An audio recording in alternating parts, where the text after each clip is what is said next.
to the Thought Snob Podcast. I'm Paula Swope. Let's get snobby.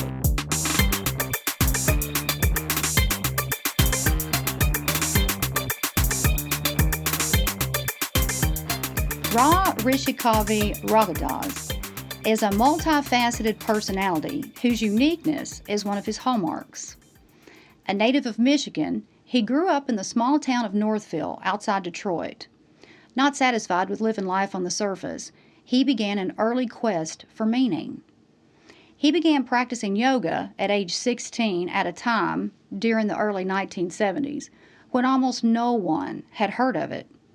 At 18, he met his spiritual guru, the renowned yoga master, Swami Satchidananda, and became one of the first yoga teachers in Michigan at age 19. He taught for 25 years for the Detroit branch of the Integral Yoga Institute, receiving the Sanskrit name Raghudas, servant of the light, plus the spiritual title Rishikavi, which means seer poet. He became deeply studied in various branches of metaphysics, including tarot and astrology. Always a writer, he became renowned for his eloquent, classically styled poetry. He recited at various official events, including President Bill Clinton's 1997 inauguration. Michigan Governor James Blanchard called Raghudas Michigan's unofficial poet laureate.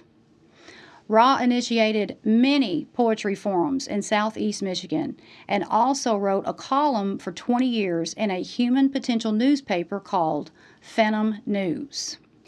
In early 2000, Raghudas moved to Los Angeles, writing films, and doing background acting in TV and the movies. He became known as Ra for showbiz purposes. He also became internationally known as a professional astrologer and currently has over 40 years' experience and thousands of satisfied clients. I am one of those clients. He gives advice that is both intuitive and practical. Ra is the former Vice President and Education Director Emeritus for the Los Angeles chapter of the National Council for Geocosmic Research.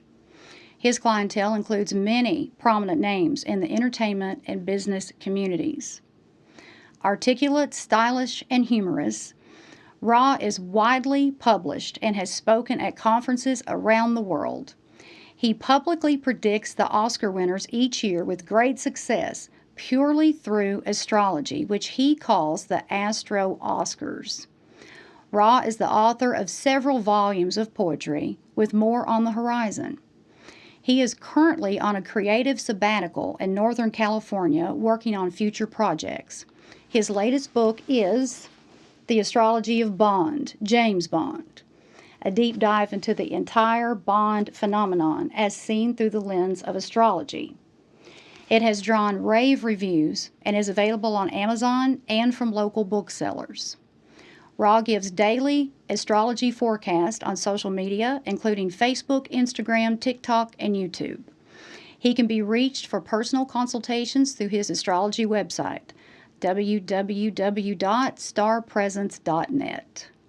I am thrilled to have you here today, Ra, because I just have so many questions, and I have been digging into astrology more and more, and I'm so intrigued, and you're so knowledgeable, and so I just want to make the most out of every second that I've got here with you over the next hour. Yeah.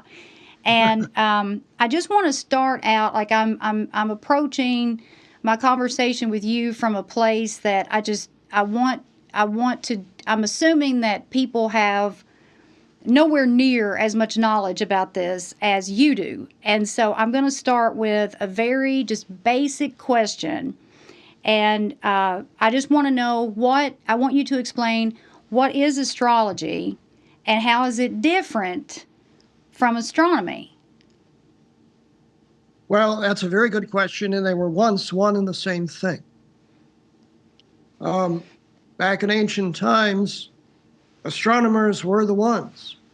Astrologers were the ones who actually looked at the heavens.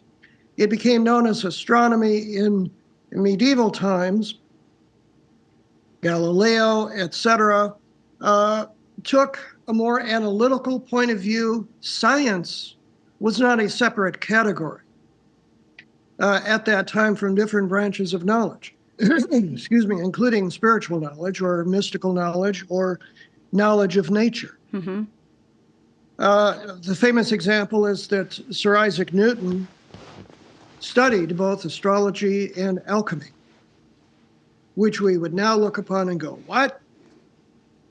But to them at the time, it was finding out how things work, how life in the universe actually is put together. Mm-hmm. In fact, there's a famous, maybe apocryphal, but still just a wonderful quotation from Newton, who was scorned by Edmund Halley, who discovered Halley's Comet, because Newton did study astrology for a time. And Halley scoffed at him, and Newton said back to him, "Sir, I have studied it. You have not." Meaning that as you get into it more and more, you find amazing correspondences. I can give you just a perfect example. I posted this just the other day Mm-hmm. of my own. I've been under an astrological configuration of some luck, maybe coming from past endeavors. And I'd been pursuing a website, a domain name, for a particular creative project of my own for almost 20 years. I didn't get it at the time, and it's changed hands, and it's been through maybe 5 different servers. Over that time, people kept renewing it for a year at a time, 2 years at a time. I kept it on back order with GoDaddy. Mm-hmm. And I was under a particular astrological aspect the other day that I said to myself, well, let's see, the Mars, which is the planet of energy, often conflict, but just drive in the positive sense, is conjoined my south node of the moon, which is a karmic point in the particular part of the chart that has to do with money and possessions. And I thought to myself, all right, well, this is good. Maybe, some nice thing will come along, and it's a nice sensual part of the chart too. Why not? And boom, I woke up to an email from GoDaddy, which said that this particular domain name had again changed hands, but instead of paying thousands of dollars for it because it's a one-word name and considered a premium name, down payments, a payment plan was possible. The upshot is I got the domain name, and I got it under this particularly fortunate astrological aspect that I saw coming. People get married under Venus transits. They experience promotions under Jupiter transits. These things have symbolic correspondences with matters of life, and it all works together in a harmonious way. So astrology literally the word means study of the heavens, knowledge of the heavens. That's what it means, because astro is the celestial bodies. And so the term itself means study of the celestial bodies, knowledge of the same.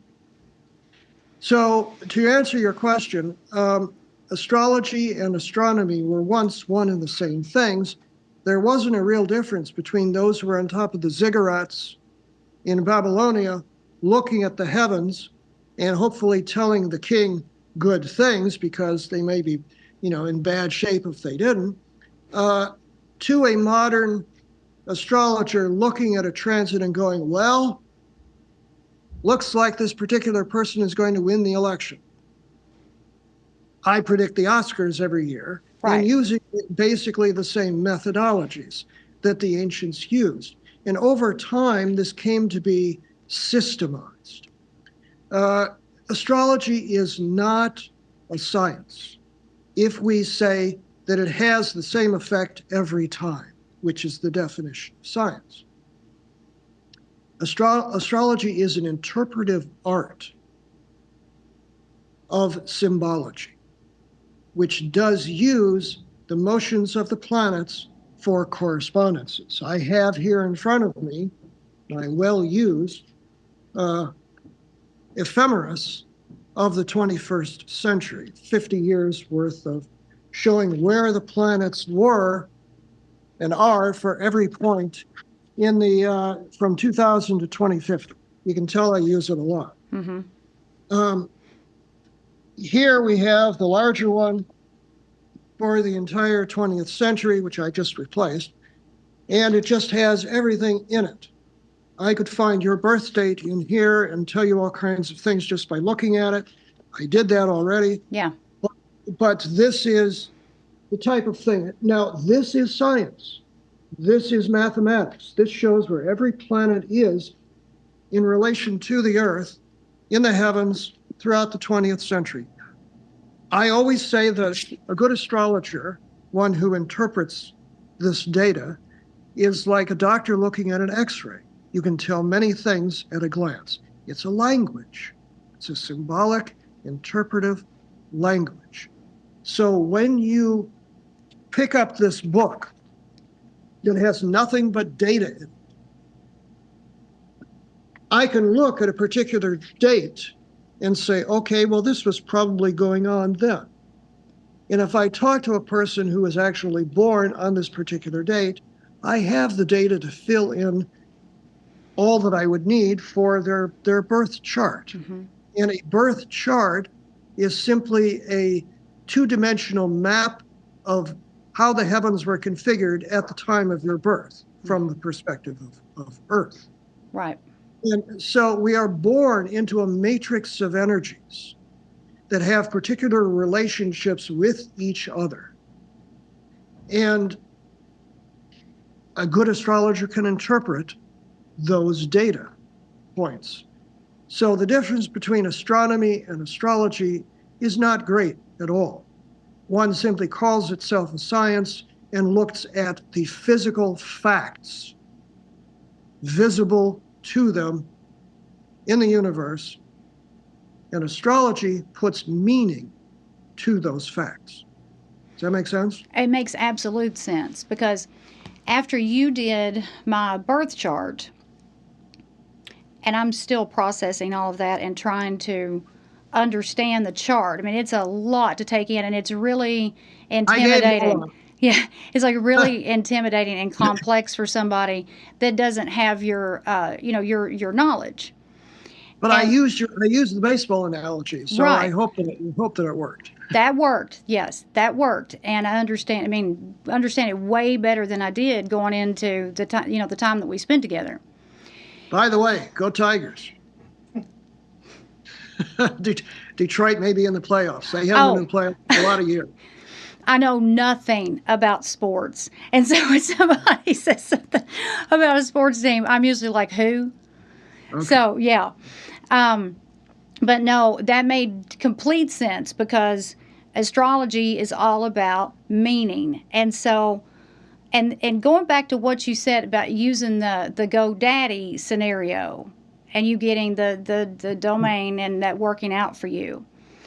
And so where does free will come into play? Like, the saying is, it was written in the stars, there's destiny, there's nothing you can do to stop it. Okay, sure. Well, that's a big question. And it has many facets to it. And I couldn't certainly list them all, and I may not know them all, but I could speak to a little bit of that. The astrological chart shows your particular destiny in this lifetime, which is, some would say, based on past karma, if you believe in that concept of that we have a destiny but live many different lives.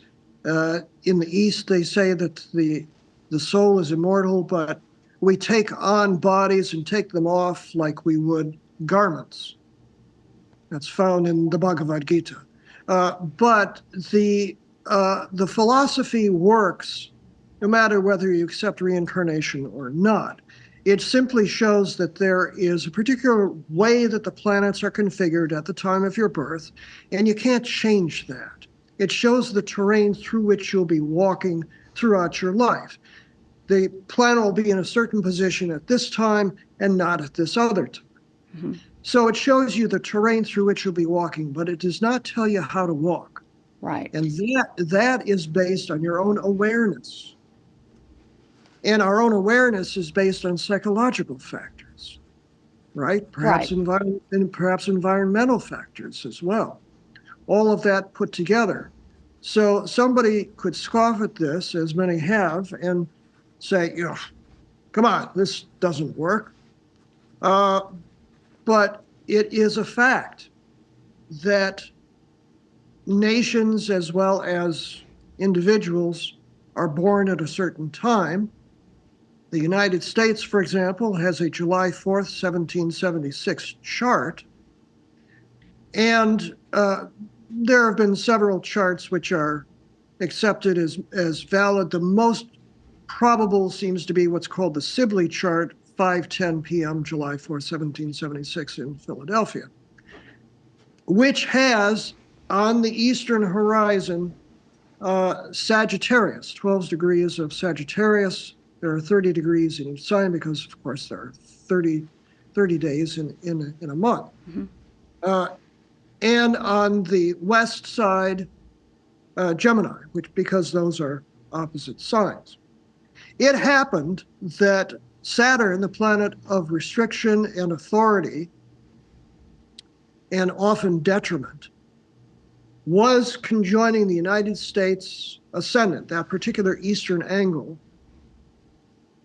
and opposite Pluto, which is called the planet of death and rebirth and transformation. It was named after the planet Pluto, which was the god of the underworld and has to do with those matters mythologically, and in the modern world, terrorism and such underground things. Both of those were directly opposed on the horizon of the United States chart on September 11th, 2001. Wow. And as a well-known astrologer named Robert Hand published that data in the Mountain Astrologer magazine, the most well-known magazine of the time, just the month before, August and September issue. Of course, everyone was distraught. Nobody could quite comprehend everything about the event because it was so shocking. But the astrological configuration showed that there may well be some sort of terrorist event at the time, and Robert Hand wrote about it. Wow. So these things are not always predictable in exact form, but in generality. Sure. And so the way that people can use astrology in their daily lives, and this is what I didn't put two and two together until I met you. So when everything is aligned right and in your favor, a lucky time, with the right awareness and free will, then we can take advantage of those times. Correct. I can give you a good example. Okay. I had a client in Los Angeles who came to me and wouldn't tell me what it was about. He was very taciturn. He just wanted me to just sort of, because I do tarot as well, he wanted me to look at the cards first as well as the astrology. So I was doing the cards first, and it was coming up all pentacles, all money. And he stopped. I hadn't seen anything like it. It was like 7 of the 10 cards were all pentacles. Never seen anything like it. He stopped me and said, well, I'll tell you what it's about. And the man was a sun sign Pisces, not traditionally a very grounded sign, but he had Capricorn rising and a Taurus moon. He knew what to do with money. And he was very imaginative, and he was an inventor. And he was had a product, and he got into a bad business deal with a friend and lost a ton of money. He was very unhappy about it. But he said he'd been studying universal laws of abundance and determined that he was going to have this money. He didn't want to deal with banks. He just needed the cash. He knew what he wanted to do with it. This was what he needed. So he said, I'm going to go manifest this. So he went out into the desert for a couple of weeks in his van. Just kind of sat there, got himself really centered and focused on having this money. And he came back and started playing the lottery because it was like one of the quickest ways to manifest it, you know, if he'd had the right mindset. The man won the lottery. He won $20 million. He took 7.5 in one lump sum, and it was no accident. But of course, I had to know the astrology to go with it, because these things just don't happen out of the blue. And sure enough, he had Jupiter, the planet of abundance, within 2 degrees of an exact conjunction with Venus, the planet of pleasures of life. So it was an open door energetically, and he simply walked through. That's the value of astrology. It can show you metaphorically when to cross the river and when not to. Right. So it makes sense. And I don't know where I saw this quote. I don't know if it was on your website or when I was doing my research or something, but I ran across something that J.P. Morgan said. He said millionaires don't use astrology, billionaires do. I literally have a billionaire client. Well, he was a multimillionaire at the time, but I counseled him through a high-profile Wall Street trial. Mm-hmm. I won't mention his name because he's very well known. But he also came to me and wanted to know how the trial was going to go, and I advised him on certain things. And the man won $66 million in back wages. He had left a company who was threatening to fire him, started his own company, took like half the employees with him because they all wanted to make money with him. The company that had taken over this company countersued, saying that he had taken proprietary knowledge, and it was a big mess. But he won $66.5 million in back wages. Wow. And I told him these were the energies at work at the time. He's not well liked personally, but he won the case because the energy was there for him. Right. So what J.P. Morgan was saying, and of course, if you're talking about well-known people, well, we have to talk about, well, Ronnie Reagan, who listened to his wife Nancy, and well, they were regulars at Carol Reiter's Astrology Institute in Los Angeles. I've been there. It's wonderful. It's a mansion off Hollywood Boulevard, and they were regulars there. So, you know, Ronnie, and he was an Aquarius, and Aquariuses are famous for being forward-thinking. Yeah. And open to these things. Even if his politics were more conservative, he had once been a liberal, remember? Mm-hmm. But for his politics publicly, he became more conservative, and that was his public face. Inwardly, he was open to this kind of stuff. Mm-hmm. So millionaires do use astrology because it's an advantage to know what the market is doing. And there's a whole branch of astrology, financial astrology, which deals with market forces and all this. Mm-hmm. And so any advantage that you can have, wouldn't you take? Sure. And it's being informed, too, about your own life. Correct. Because everything is connected. And not everything is just, well, I don't believe in coincidences. I haven't believed in coincidences for a very long time. And coincidences exist, but the bigger thing is synchronicity. Right. I was getting ready to say I believe in synchronicity, and I embrace it, and I use it as like tangible evidence. I mean, I look at it as tangible evidence because anytime, and I mean, my whole life is full of synchronicity, and it has been for a very long time. But it wasn't until I became open to all of this stuff, and I started, focusing on what I wanted instead of what I didn't want. And that anytime I have experienced synchronicity, miraculous things have transpired. And I always know, even if I'm not feeling great about something, or I'm going through some chaos or family drama or something, if that synchronicity is appearing, then I know that everything's going to work out for my highest good in one way or the other. Well, part of the art of life is simply learning to listen. Yes. You know, Ramdas once said that if you know how to listen, everybody is the guru. Mm-hmm. Right? It's like life is speaking to us All the time. at every moment. Mm-hmm. Well, we just have to be able to get our own preconceptions out of the way to be able to listen to what's really going on. Exactly. And the big thing right now, well, and this is why, I mean, I've always been curious about astrology. And I grew up in of course, you already know this because we talked last week, but I grew up in this rural poverty pocket, and nobody talked about astrology. And I remember being in like the second and the third grade, and I would talk to my friends about their astrological signs. And I had this book. It was a big red book, like I can still see it in my mind's eye. And it had all this information about the astrological signs in it. And so I was always really, really curious. And just somewhere down the line, I didn't lose interest.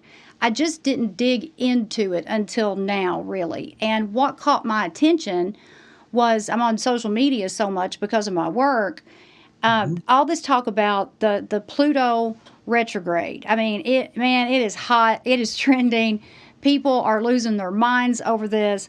And I would love for you to talk about it from your point of view, you know, what it is and explain it, because people are saying that this Pluto retrograde started back in 2008, Right. that Pluto came into Capricorn. Well, it wasn't retrograde at the time.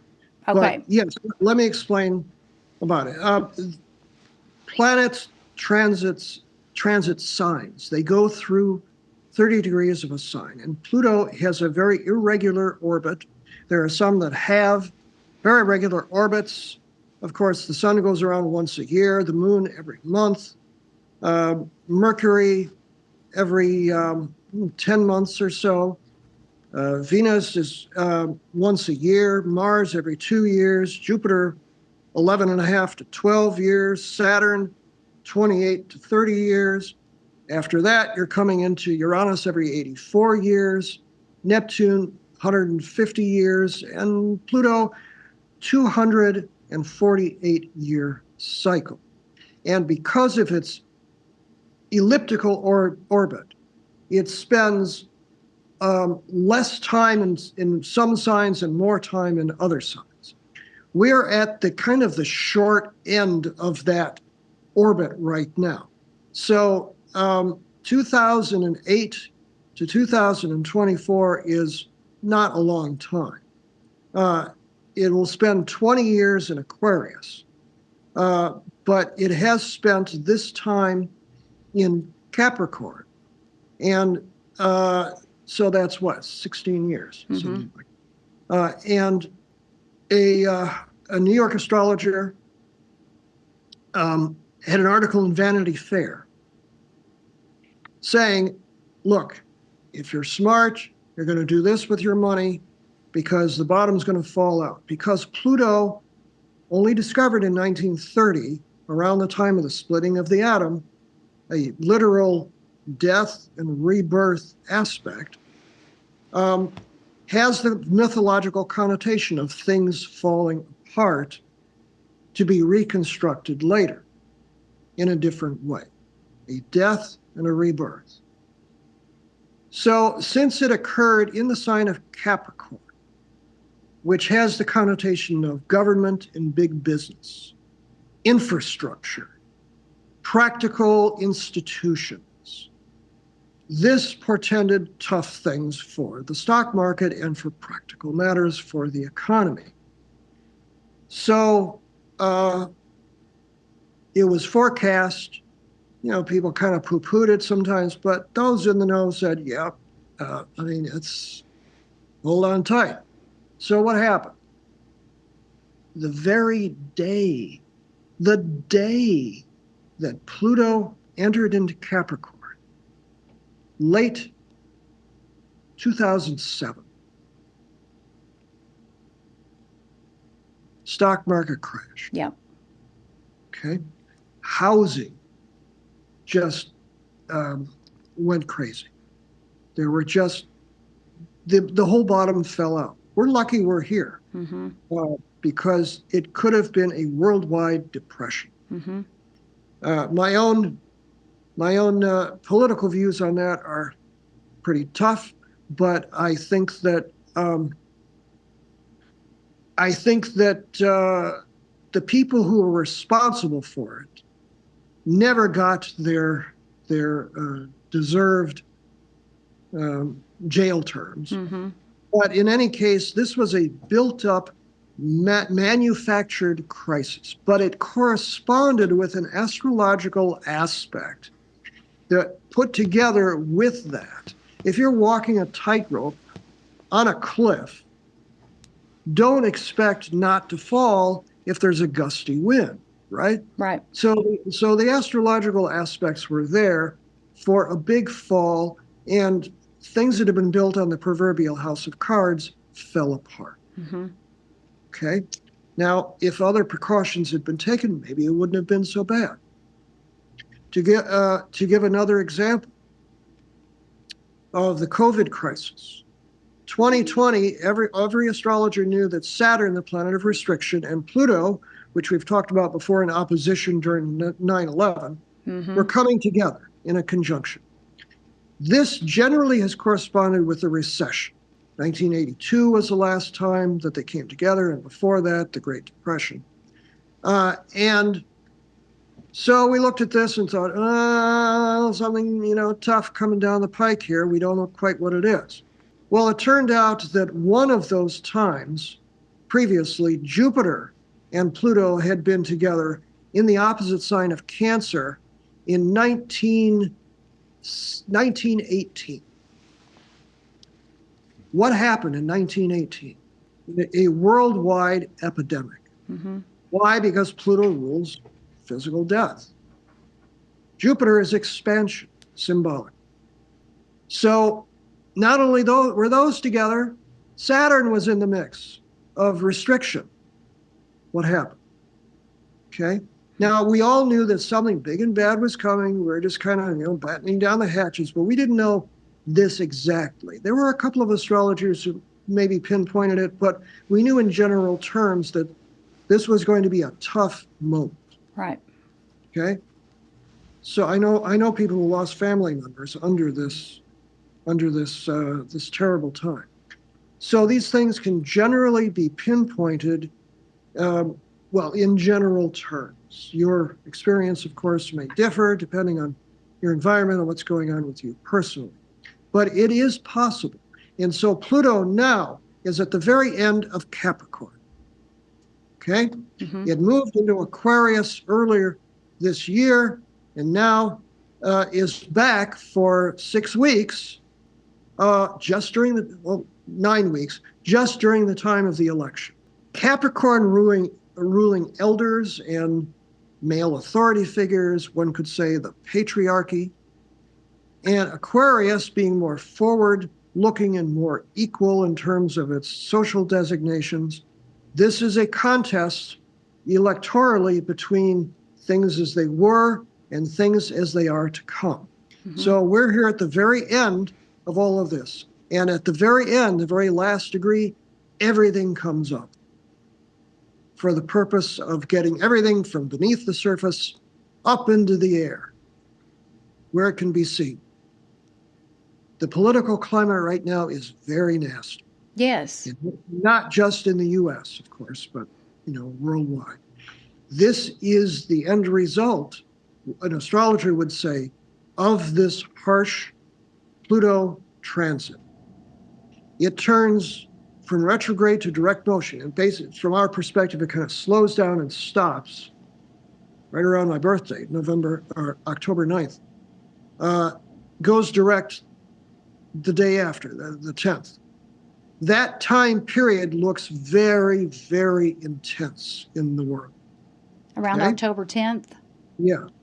And then it will slowly move forward, and by the end of November, be returning for the next 20 years into the more forward-looking sign of Aquarius. So right now, we're in the soup. Yes.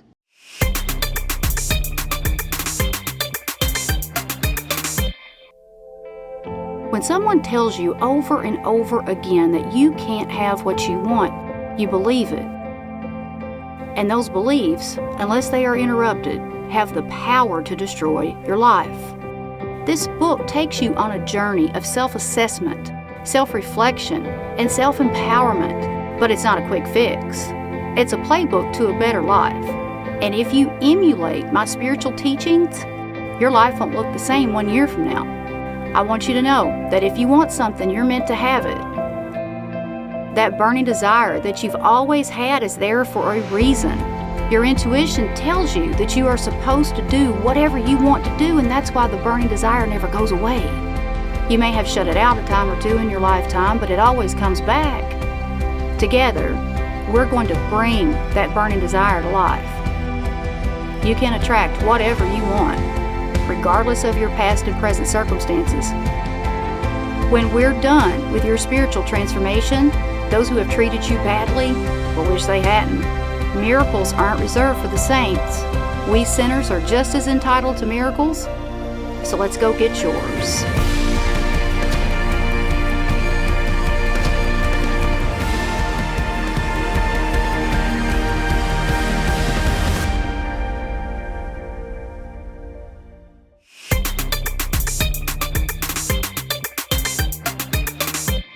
And on social media, a lot of people claim to be experts in a lot of things that they aren't experts in. And there are a lot of astrologers on social media that are saying that Capricorns will be on easy street after November the 19th of 2024. And that's not necessarily the truth, right? Well, what it simply means is Pluto exits their sign and they can go. But then it moves into what they would say would be the second house of their money. And so, it just goes around. Every sign has its own stuff to deal with. Yeah. You're born under a particular sign that matches your particular personal destiny or karma. Mm-hmm. I'm a creative artist. I'm born under the sign of Libra. I'm a romantic. I like social justice. These are all Libran issues. So it depends on, what your particular destiny is in this life. But in a general sense, Pluto going out of your sign, I'll take that. Yes. Yeah. Now, for a Libran, it would be the fourth house, which is the foundation, the home life, like that. Yeah. Going into my fifth house of creativity. Remember, it's also rebirth. Right. So I'm ready for a rebirth. Mm-hmm. Yeah, I love some change. Because without it, then nothing would ever happen. I mean, nothing. And so this is all incredibly fascinating. And so I'm going to humor you just a little bit. I've been thinking about the impact that the Pluto retrograde will have on the presidential election. Oh. I'm going to humor you here, okay? So I saw somewhere Donald Trump is a Gemini, and Tim Walz is an Aries, maybe? And I think... He's an Aries, yeah. He's an Aries, right? And then she is a Libra. Kamala Harris is a Libra, correct. Yes. And Aries and Libra, opposites attract. Yes. As they say, they're opposite signs. So they complement each other. Right. Sparks could fly, I think, on occasion. And my impression is Kamala Harris has a temper when she wants to have it. She has to kind of force herself not to swear, as she did in the debate. But yeah. Yeah. But they make good partners. One is often drawn to the opposite side. Now, in a business or political partnership, that could work. Maybe not in a marriage, Yeah, right. I see what you're saying. And just based on what I looked at, and after I worked with you and got, some knowledge of the, the birth chart and how all that works, and some knowledge of Pluto and the whole picture, it looks to me as though that it's aligned for the Democrats to take the election. I will tell you this. I've gone back and forth over it. I have finally, I think I've settled. This is not one of those elections that is astrologically clear. I think there are several factors involved here. I just did a talk in this very room, as a matter of fact, to a group of Israelis a couple of weeks ago who were very interested in what was going on in the Middle East and also the election. And they were of the more liberal variety. So I could talk the talk without, thinking that, brickabats were going to be coming my way. Mm-hmm. But I think because of Pluto moving into Aquarius, Pluto kind of sweeping the floor clean for new things, that's its job, we're going to have a new sort of economy and a new social structure. New is associated at this point politically with the Democrats rather than conservative Republicans. When Ronald Reagan was elected in 1980, Saturn and Pluto were moving into Libra and Scorpio, mm-hmm. which has to do with a little bit more of the banking and that kind of a thing. And so it was a more conservative kind of energy. And in the late 80s, 3 of the outer planets were in Capricorn. So this was a more conservative era. We're coming into a more progressive era, depending on how you define that term. Both Reagan and Sarah Palin are Aquariuses, both of them conservative facing politically. You don't know, but they're both fixed signs. So never try to argue with an Aquarius. They're just... That's right, yeah. Fixed on their own opinions. But generally speaking, Aquarius is a more forward-looking progressive energy. With Pluto moving into Aquarius by Inauguration Day, that does favor Harris just in a general sense. But if you look at the inauguration chart, the Sun and Pluto are sitting there right together. The Sun, the head of state, Pluto, power. If you just think in terms of dictatorship versus democracy, that's a harsh chart. And it also has Uranus, the planet of revolution, sitting right up front on the ascendant. It's a revolutionary administration no matter what. Yeah. Could it be a dictatorship? Yes, it could. I have settled, however, because the moon is in Libra at the time of the inauguration, and Kamala Harris is a sun sign Libra, and that it pretty much favors her being inaugurated no matter what happens, and I think a lot will happen between November 5th and January 20th, 2025. But there's one additional thing that I want to mention briefly. In 2004, John Kerry had the better chart rather than George W. Bush. Okay? Mm-hmm. Do you remember President Kerry? Yeah, I remember John Kerry. Do you remember a President Kerry? No. Why not? Didn't he have the better chart? Why wasn't he elected? Oh, now I understand what you're saying. Oh, yeah, right, okay. I'll tell you why. It's mass psychology. It's a paradigm, okay? The paradigm after 9/11 was you support the commander-in-chief, okay? Mm-hmm. Even by 2004, with all of the turmoil in the Middle East, people weren't ready to abandon the commander-in-chief. This is a paradigm, mass psychology. Now, the paradigm shift is toward non-restriction of the feminine, rather than more and more restriction that would indicate an admitted dictatorship on day one. Okay? Mm-hmm. Therefore, I think the paradigm is shifting toward Harris, and she hasn't really even had to do a whole lot. It was there kind of waiting Mm-hmm. to manifest, I think, since 2016, with Hillary Clinton winning the popular vote, but losing Right. the electoral college. This is, holy crap, now we've got the chance. Everybody up and get them.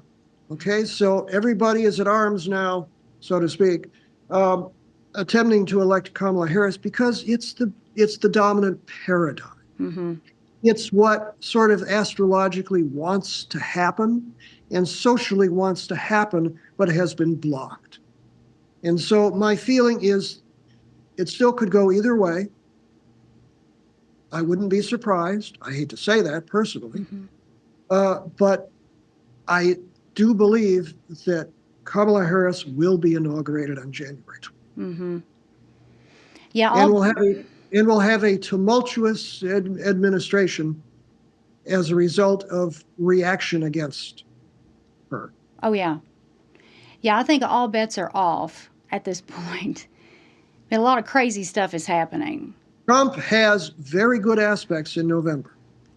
Yes. But I think the paradigm is against him. And I don't think that it's, again, back to coincidence, that all of these people are being exposed with the way that Pluto behaves, death, rebirths, tearing down things that don't work anymore, right? Correct. Look at all of these people that are being exposed. And in government and social positions. Yes, people that are living very public. This is all Capricorn work. Right. Pluto and Capricorn. Yeah.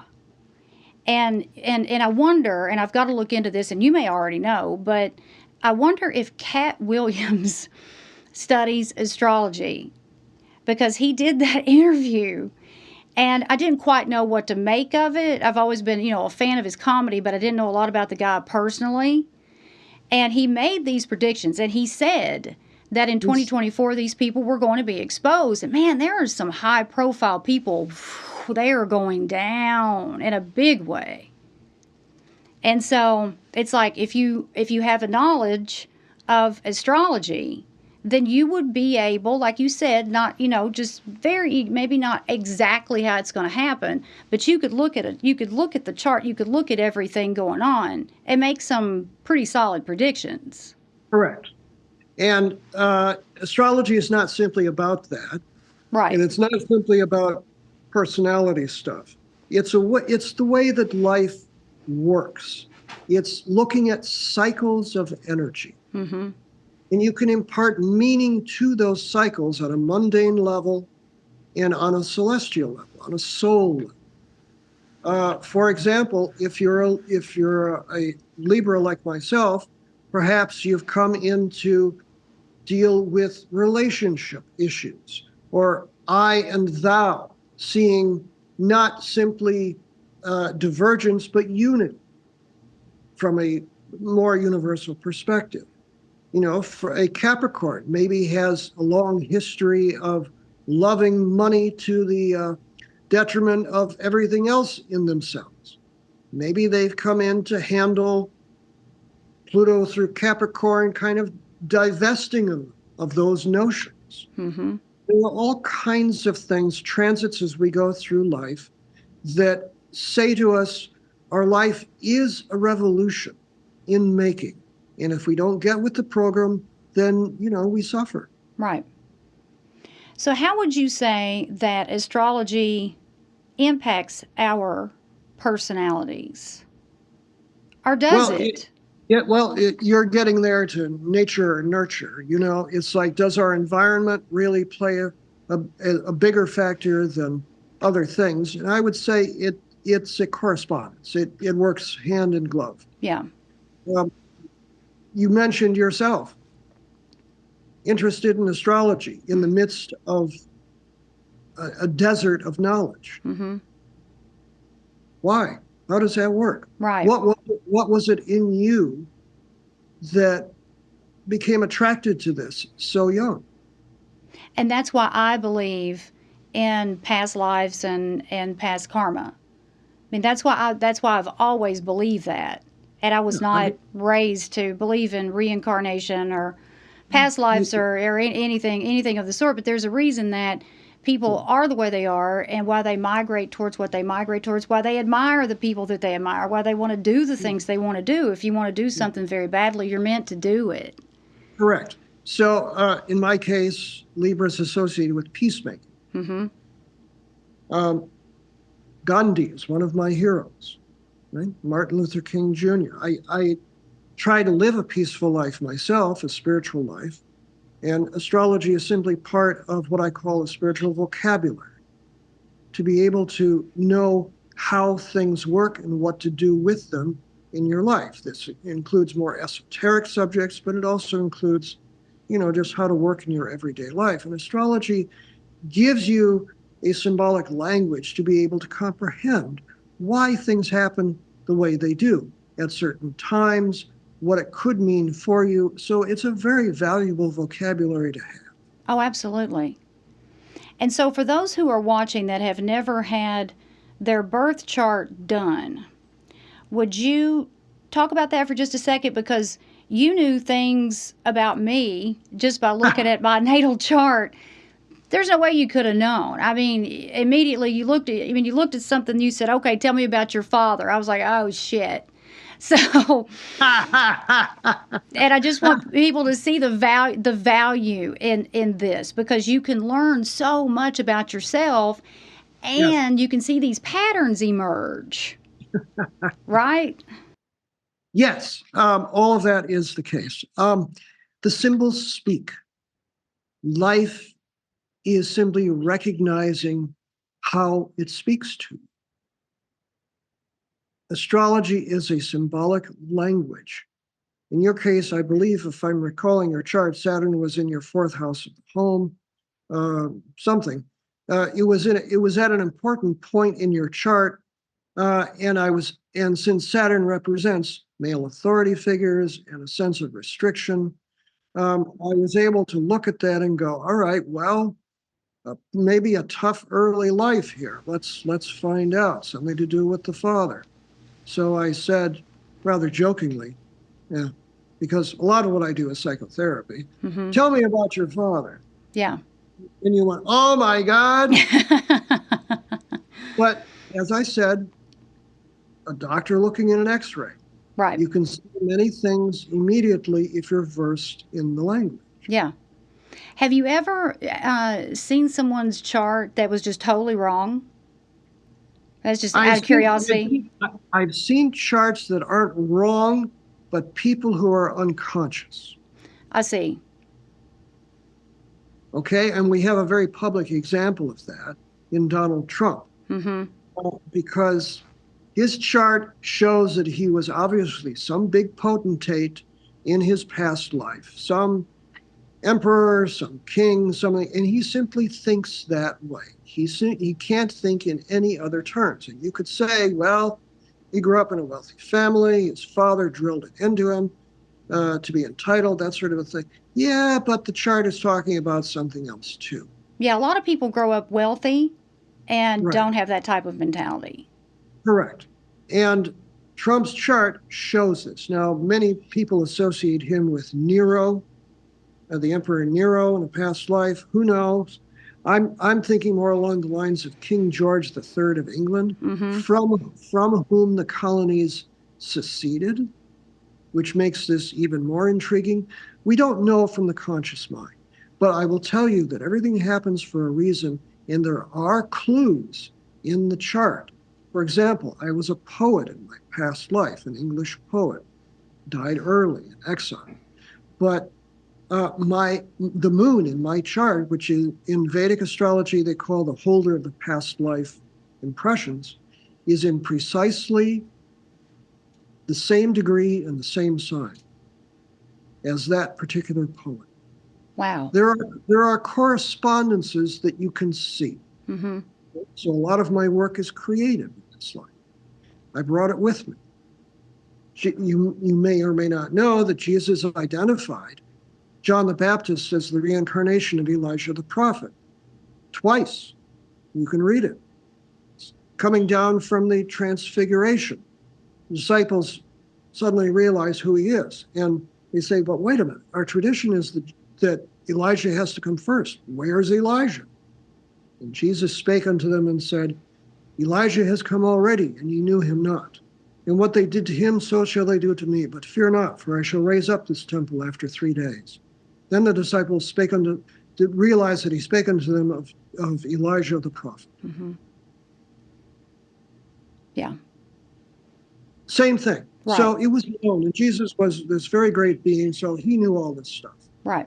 We traveled in India, knew all these things. So these things are real. Mm-hmm. These are facts. Life is continuous. The soul is immortal. We put down bodies. We recognize many of the same people. And astrology shows us the path we're to walk in this life. It can show us, it gives us hints as to where we've come from and where we're going. But the birth chart for this life is really important because, this is where our focus is. Right. So these things do work.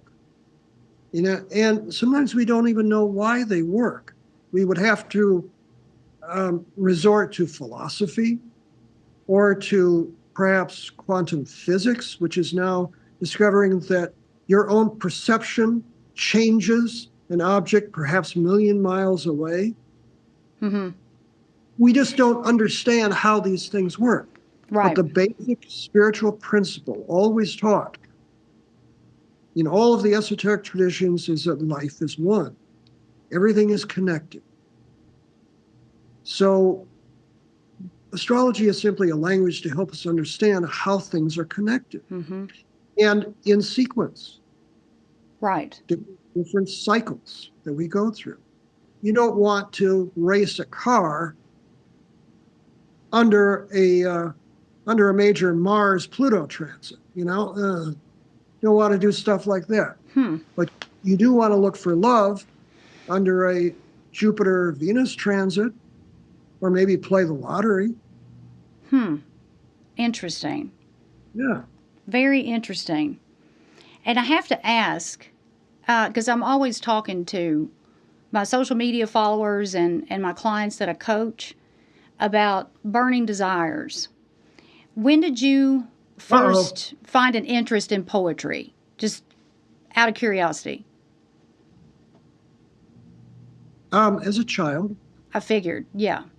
Well, I was your usual, middle American, middle class kid. I was adopted out as an infant, and I grew up into, both my parents were well off, but I was adopted down economically and grew up in a middle class, Midwestern, small town. So I felt very alienated in a lot of ways because my temperament was very different. Mm-hmm. But I was always highly intelligent. There weren't a lot of intellectuals around me, but I was always a big reader. And, kids love verse. Many books are written in verse. But I also had a thing for it. I wrote a little something, I think, for my, 4th or 5th grade class in poetry. And in high school, I had a column in the school newspaper that was called A Fuzzy View because I had a big afro at the time. Mm-hmm. But I wrote, more modern poetry, but I had a feeling for the rhythm of how things work. I've always been multisyllabic. Mm-hmm. I love big words. And so I loved Shakespeare and all these things. So by myself during college, even when I wasn't in my writing class, I began to study the great poets. And I learned my craft from the great poets, Shakespeare, Shelley, Keats, Yeats, Poe, many of the greats. I'm a great books kind of guy. I just loved, many of the classics. So I write in that vein, but I also had an intuitive experience at the age of 24 that came from beyond the rational mind that said, this is why, this is who you were. So that is so interesting. And it goes back to there's a reason why people want to do the things that they want to do. Correct. And it's like, and I talk about this in my book, but like Halston wanted to design the perfect dress for the female, and he did it. And I've never wanted to do that, but I always wanted to be an author. I said that when I was a kid. I'm like, you know what? I'm going to write a book about this. I'm going to write a book about that. Sure.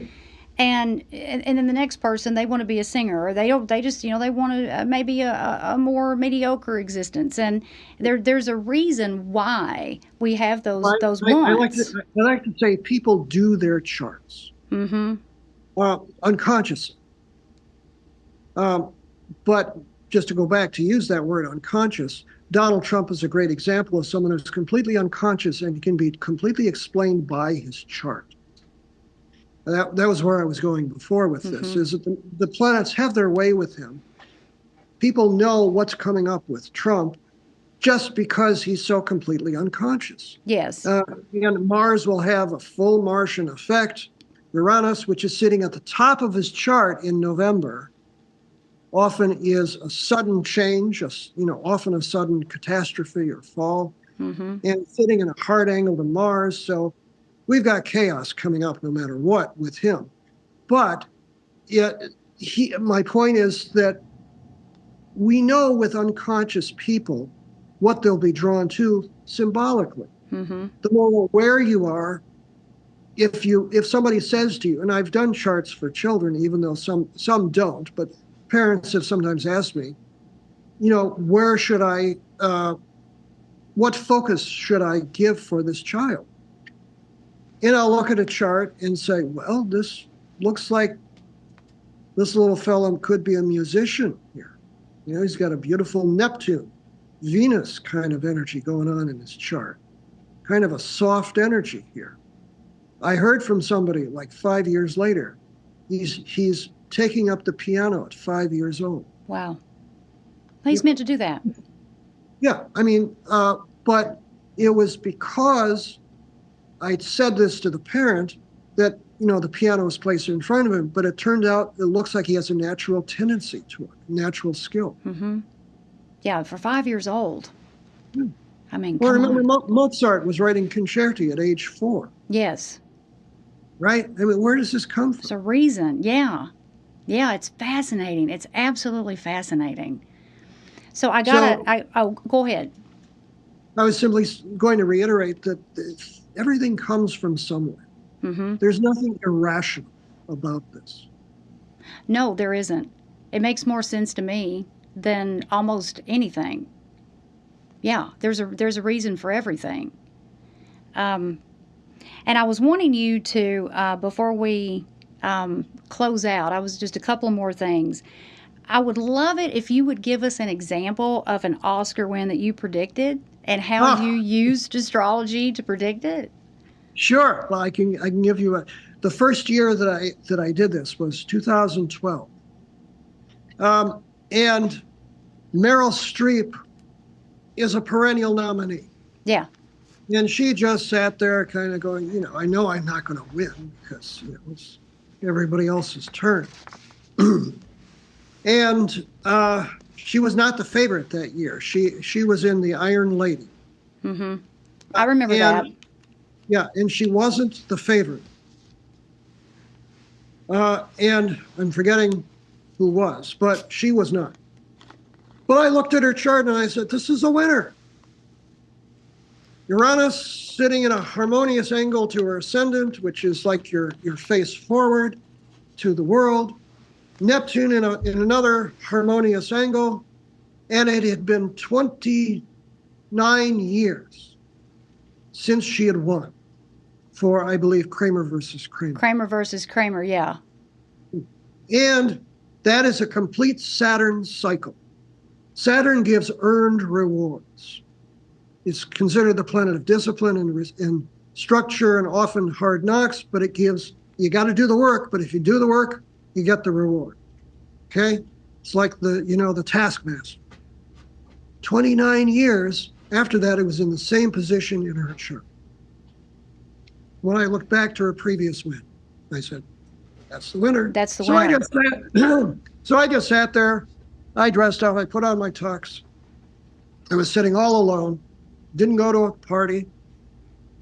I was sitting there watching the TV. There she goes. She was as surprised as anybody. I wasn't surprised. That year I got 7 out of 7. And so what you just described helped me to connect some more dots, because what you just talked about with that astrological configuration is very, very similar to what you discussed with 9/11. Yes. And COVID and 1918, right? Yeah. The fact is, you can see certain cycles, whether personally, nationally, or more generally for the world, that have certain connotations. You can interpret that connotation to a specific degree and make a prediction. And these things work. Clearly So they work, that was a lot of fun. And because I thought it was going to be such a surprise even to her, and I saw the moon in a water sign, and I thought, this is a big emotional speech coming up here. Oh my God, if you look at the tape of her giving that, she was in tears. She didn't know what to do. And this is like the greatest actress of our time, just completely undone because she didn't expect it. I love Meryl Streep. I'll have to go back and watch her acceptance speech. Yeah. Because I'm sure I know I watched the Oscars. I never missed the Oscars. But 2012, I can't remember exactly what happened.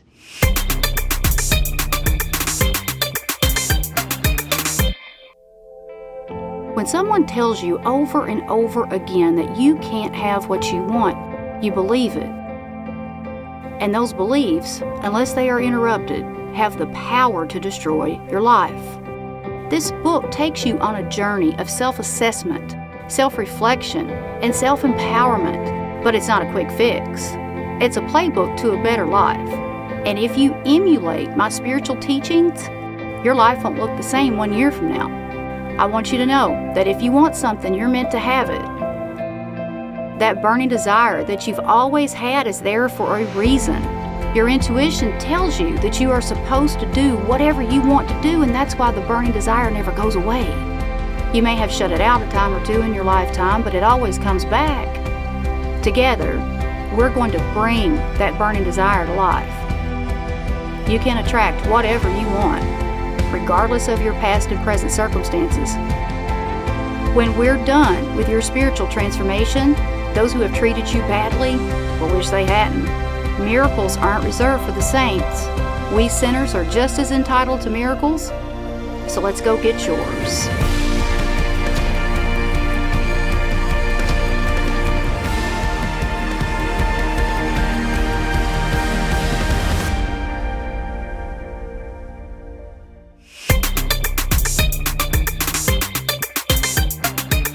And speaking of the moon, I wanted to ask you this too. I saw something that we're getting a mini moon or a second moon or something. Is that fake news? I did look that up once you mentioned it because I wasn't familiar with it. It turns out that there is an asteroid. Okay. That will be pulled into the orbit of the moon. Okay. Shortly, for a couple of weeks or so, and then it will move out. And so we'll be able to see it? We'll be able to see it with a naked eye? I believe so. Wow, that's kind of cool. It is. Yeah, that is cool. It's not big, but people assign various meanings to these things. And if you consider the moon to be representative of the feminine in relation to the sun, it receives light.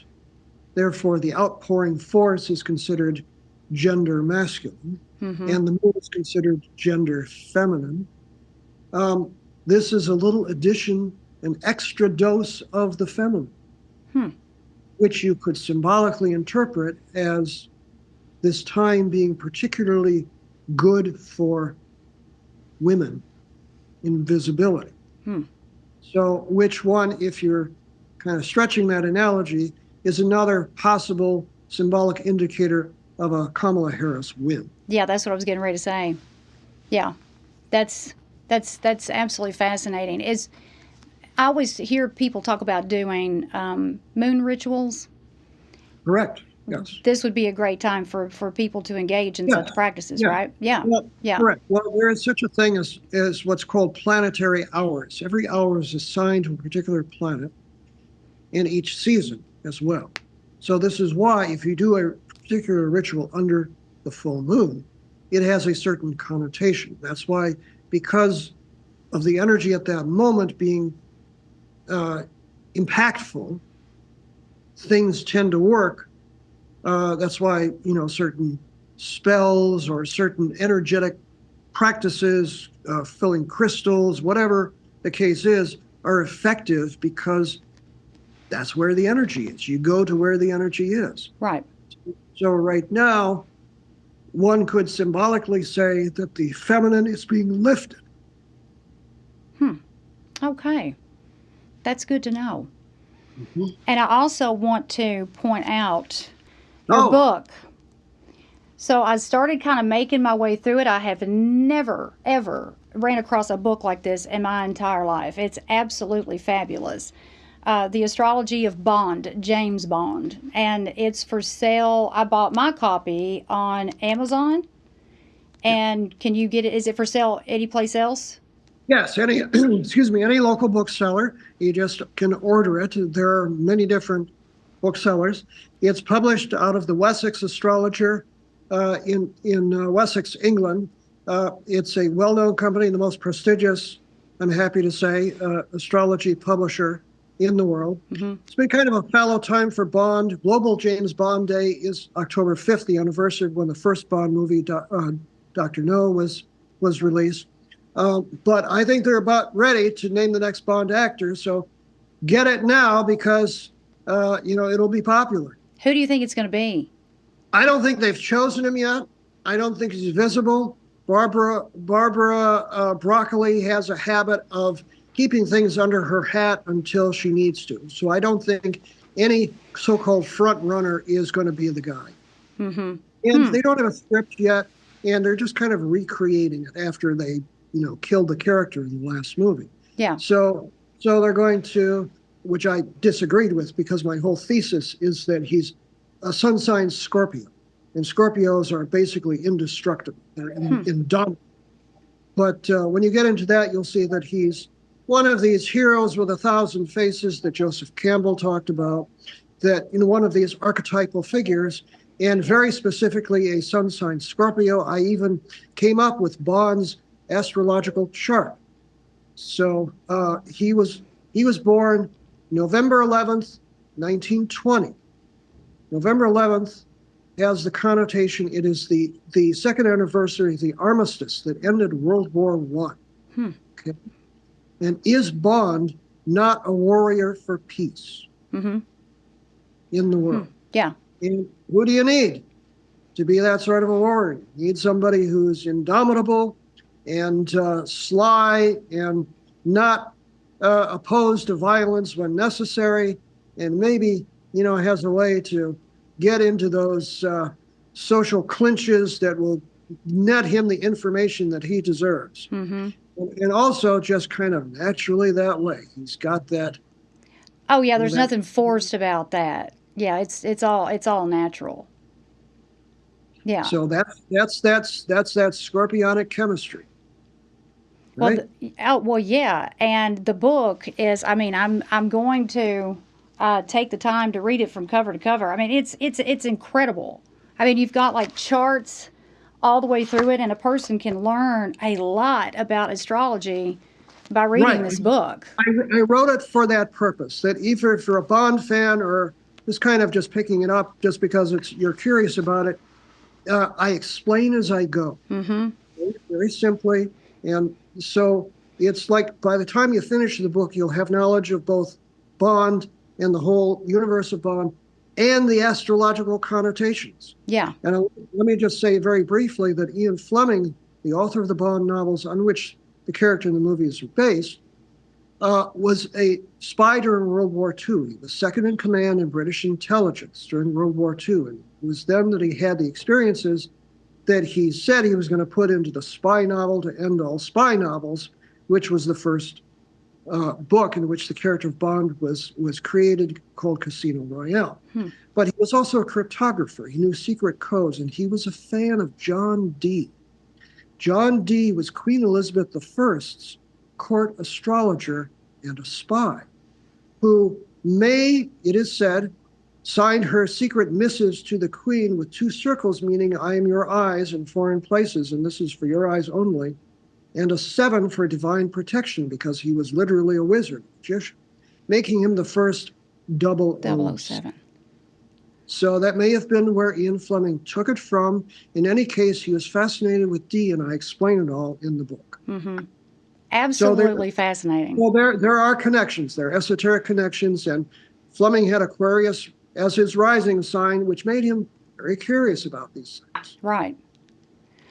Well, I'll tell you what else is fascinating. I'll close out on this note. For those who are watching and listening, I highly recommend booking some time with Ra. And I've got my all my notes here just to show people, like, you went so in depth.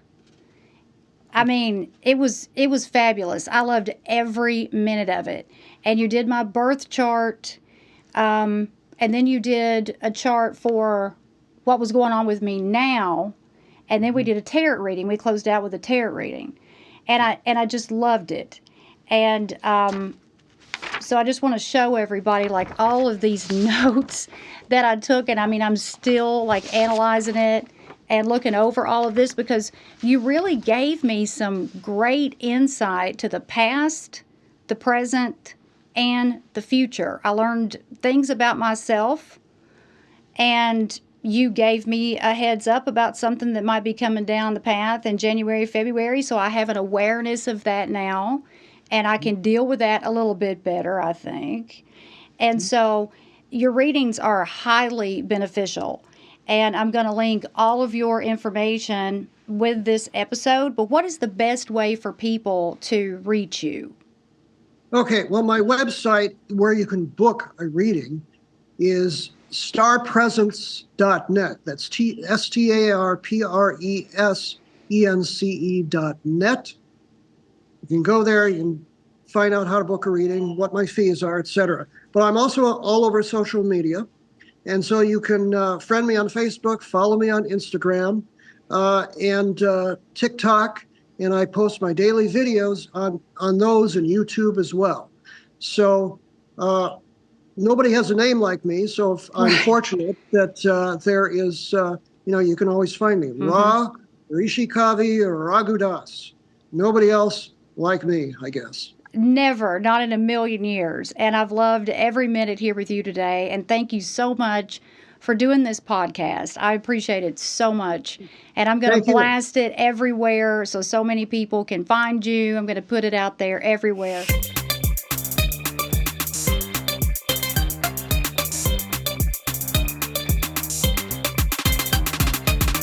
The Thought Snob Podcast with Paula Swope has been brought to you by Thought Snob Media in association with Special Purpose Studios.